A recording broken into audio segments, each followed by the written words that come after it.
আসসালামু আলাইকুম প্রিয় বন্ধুরা, আশা করি সবাই ভালো আছেন এবং সুস্থ আছেন। আজকে হঠাৎ করে বাসার গেটটা ভেঙে গেল। প্রথমে একটু চিন্তা পড়ে গিয়েছিলাম, কি করব, কিভাবে ঠিক করব। পরে ভাবলাম নিজেই চেষ্টা করি দেখি, কারণ ছোটবেলা থেকে এই ধরনের কাজের প্রতি আমার একটু আগ্রহ আছে। আর সবচেয়ে বড় কথা, এই কাজগুলি আমি আমার দাদার কাছ থেকে শিখেছি। তাই দাদাকে পাশে নিয়ে কাজ শুরু করে দিলাম। প্রথমে কিছু কাঠ নিয়ে নিলাম, এরপর গেটের সঠিক মাপ নিয়ে কাঠগুলি সেই অনুযায়ী কেটে নিলাম।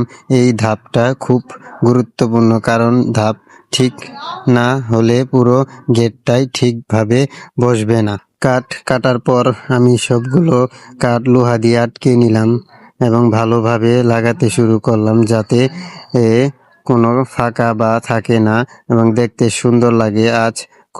কাজ করতে গিয়ে দাদা বারবার আমাকে বুঝিয়ে দিচ্ছিলেন কিভাবে চাপ দিতে হবে, কিভাবে বসালে বেশি মজবুত হবে।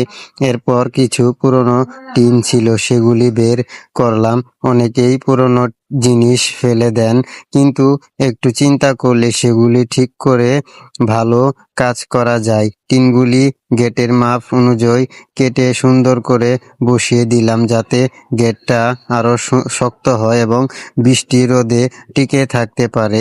ধাপে ধাপে কাজ করতে করতে একসময় দেখি গেটটা প্রায় তৈরি হয়ে গেল। সত্যি বলতে, নিজের হাতে কিছু বানানোর মধ্যে আলাদা একটা তৃপ্তি আছে, যেটা ভাষায় প্রকাশ করা সঠিক হবে না।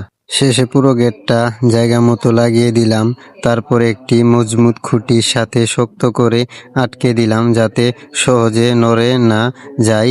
এবং গেটটাকে অনেকটাই ঠিকঠাক হয়েছে কিনা, ব্যবহার করার মতো অবস্থা আছে কিনা, এই পুরো কাজের সময় দাদা আমার পাশে থেকে যেখানে গাইড করছিল, সেটা আমার জন্য অনেক বড় শিক্ষা। আমি সত্যি ভাগ্যবান যে তার কাছ থেকে এমন কাজ শিখতে পারছি। আপনারা এখন পুরো কাজটা দেখলেন, আপনারা অবশ্যই কমেন্ট বক্সে জানাবেন আমার এই কাজটা কেমন হয়েছে। কোনো পরামর্শ থাকলে সেটাও জানাবেন, আমি শিখতে আগ্রহী। আর একটা বড় কথা, এমন ধরনের নিজের হাতে কাজ করতে বা দেখতে যারা ভালোবাসেন, তারা অবশ্যই কমেন্ট বক্সে জানাবেন। আপনাদের সাপোর্ট পেলে ভবিষ্যতে আরও এমন ভিডিও কাজ শেয়ার করব ইনশাআল্লাহ। যদি ফেসবুকে আমাকে দেখে থাকেন তাহলে অবশ্যই ফলো করবেন, ইউটিউবে দেখলে সাবস্ক্রাইব করে পাশে থাকবেন। সবাই ভালো থাকবেন এবং সুস্থ থাকবেন। আল্লাহ হাফেজ।